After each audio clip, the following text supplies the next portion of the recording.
What's up, y'all? My name is Kenyetta. In this video, I'm going to show you guys how to create a budget. I will leave a link down in the description to a budget template I created. It's free. You guys can download it and put your own numbers in and use it to track your own budget. The reason everybody should have a budget regardless of income level is because you want to make sure you know where your money is going and you want to ensure that your expenses never exceed your income. You want to keep track of your money, know where it's going, know how you're spending your dollar. That'll help you to be more intentional with your money, help you to save, help you to pay off debt, whatever goals you have. You're trying to save for a nice vacation, whatever it is that your financial goals are, budgeting will help you get there. I will refer to this as a beginner's budget. And I say that because, you can get into the technicalities of creating a budget and there are different rules that some people follow and it kind of can get complicated, but I'm going to give you a bare bones beginner's version. So I'm going to go through step by step to show you how to break up your expenses to track your spending using an Excel sheet. If you're not computer savvy, don't worry. As we go along, I will tell you what things to write down and what things to add up so that you can follow along using a piece of paper and a calculator. Before we get into it, I want to take a second to ask you guys to hit the like button for me. It helps out a lot. And also, if you can subscribe so you don't miss a video, that would be great. All right, let's get into it. So we're going to shift the view here so I can use my laptop and you guys can follow along with me. Okay, so if you click the link to the budget template, it will take you to this page here you'll see. And you won't actually be able to edit this. It'll be in view mode only. So what you can do is go over to File, go down to Make a Copy, and it will make a copy of the template.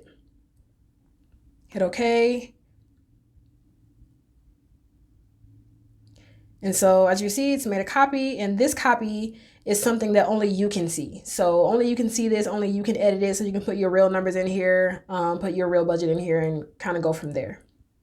So I have outlined all the cells in orange where you should actually be putting in your real numbers. So you can see an example here, here, here, and we'll get over to savings eventually here.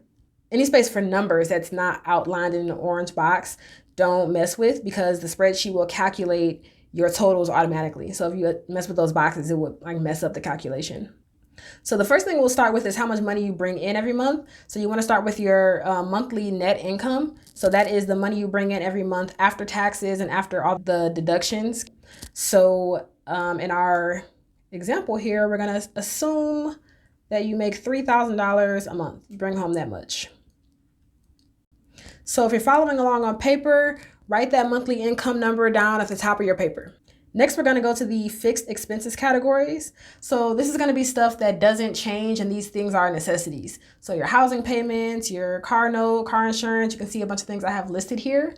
Also, I have left a bunch of space for you to add other things that maybe you have different bills that aren't listed here, or you want to, change whatever's here. I just gave some examples of things that you might have that are necessities that don't change. So if you're following along on paper, you can make a little category for fixed expenses, and you can list out all the bills you have, and you can list out all the payment amounts you make per month. So in our example, let's say you have a mortgage that costs you $630 per month. Let's say your car note costs you $320 per month. Car insurance is $170. Student loans, $100. Home security system is, I didn't write that one down. Let's skip it. Internet, $60. Phone, $55. Other debt repayments. So say you have minimum payments to make on your credit card bills, or I don't know, say you have some other debt somewhere else you need to pay for. Let's call it $100 a month. And then after you have your totals in there, actually I'm going to change this to, I think the number I had in mind was 56. I, for whatever reason, skipped that when I was writing down all my totals. So after you have all of your numbers filled in, you can scroll down and you'll see that the total box has added up all of your fixed expenses for you. If you're following along on paper, at this point, you want to add up all of the fixed expenses that you just listed out and add them all together to get a fixed total.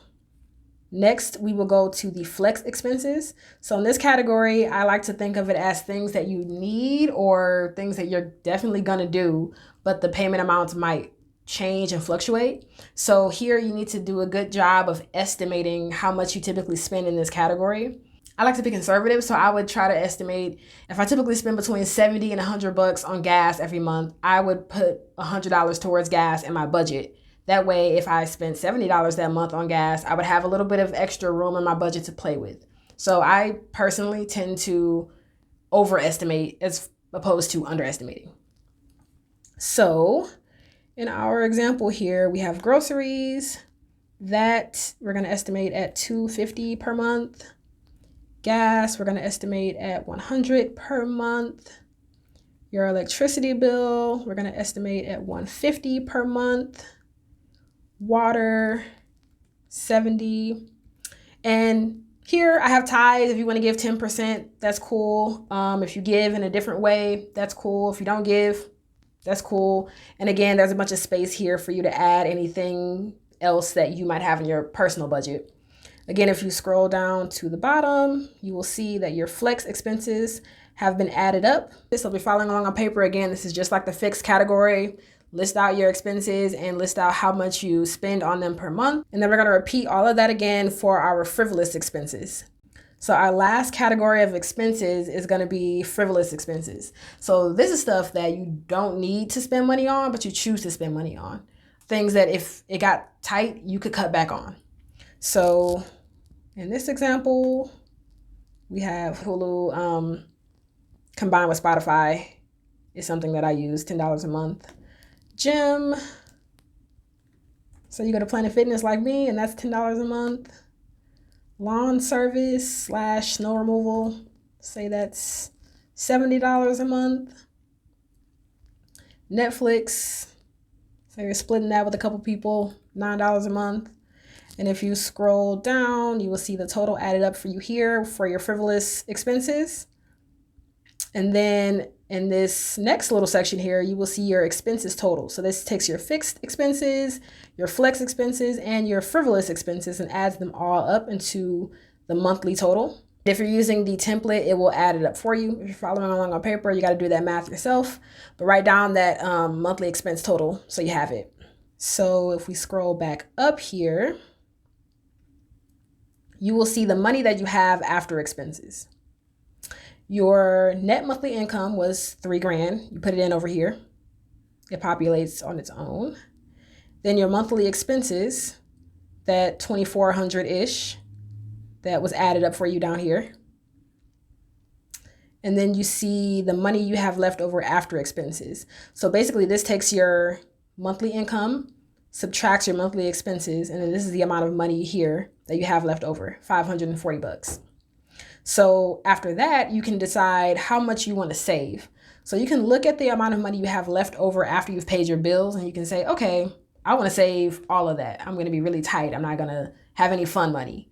Or you can say, okay, I'm going to not save anything at all. I'm going to have $540 per month that I'm going to spend on whatever I want. It's free money. In our example, we are going to save $350 per month. And then that will change here your discretionary income or your fun money. So basically, after you've paid your bills and after you've saved, this is the amount of money you have left over every month to do whatever you want with. So in this example, it's $190 you have left over during the month. You can use that to go out to eat, go to the bar, buy clothes, whatever it is you want to do. This is the bubble you're stuck in, $190. So this is where you have to, work on your discipline. Whatever you decide in your budget here, it's up to you to not exceed that. If you want to save a certain amount of money every month, then you're going to have to cut out some things. So this is where things get pretty interesting, because now that you have your budget all planned out here and you can see how much discretionary income you would have after paying your bills, after saving, you can decide if you want to pull money from certain areas of your budget and sort of create the financial budget that would be more ideal for you. So you want to pull from your gym budget and you're going to just work out at home and make that zero. And say you're going to cancel your Spotify, Hulu, and you're just going to use Netflix. So you're going to make that zero. Now you have 20 extra bucks that you can move around wherever you want. Say you want to move that 20 extra bucks over to other debt repayment. Say you're trying to pay these credit card bills down, so you bump that up to 120.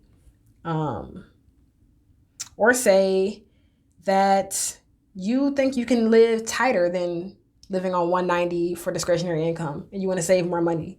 So you want to bump your savings up to 400 per month and drop your discretionary income down to 140 per month.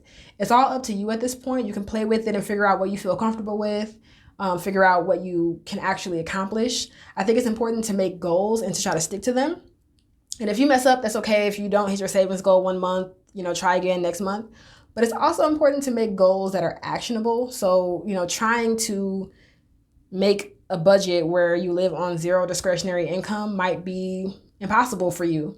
You have to know yourself. So make goals that you can actually complete, because in my opinion, when you complete one goal, it will help you move on to the next bigger goal. So if you set yourself up for failure to begin with, it kind of breaks morale and it makes it harder to complete goals. So yeah, at this point, the budget is up to play with and you can do whatever you want. And I think this is a really good way to track your expenses and track what's going on so that you're aware of where your dollar's going. So that's pretty much my take on how beginners can create a budget. The reason I call this a beginner's budget is because budgeting can sometimes feel intimidating and it can be difficult to actually stick to a budget. So this is a good way to have a good overview, a good breakdown, and to start learning. Once you feel like you've gotten the hang of actually sticking to your budget, you can start adding more specific categories. So for example, maybe you want to set some money aside for unexpected home repairs that are going to come up, or car repairs, or an unexpected expense for your kid. So that's just a few examples of things you could add to your budget once you get comfortable with the idea of sticking to a budget. So in addition to saving for more specific things like I just mentioned, there's also these different rules and concepts like paying yourself first, or 30, 50, 20 rule and things like that you can get more into once you've gotten the hang of budgeting. I'll go deeper into some of those concepts in later videos. I hope this information was helpful, and hopefully the free template will help you get started with your own personal budget. If you enjoyed this video, please hit the like button and subscribe. Also, share this with anybody who you think could benefit from learning how to create a budget. Thanks for watching, y'all. Peace.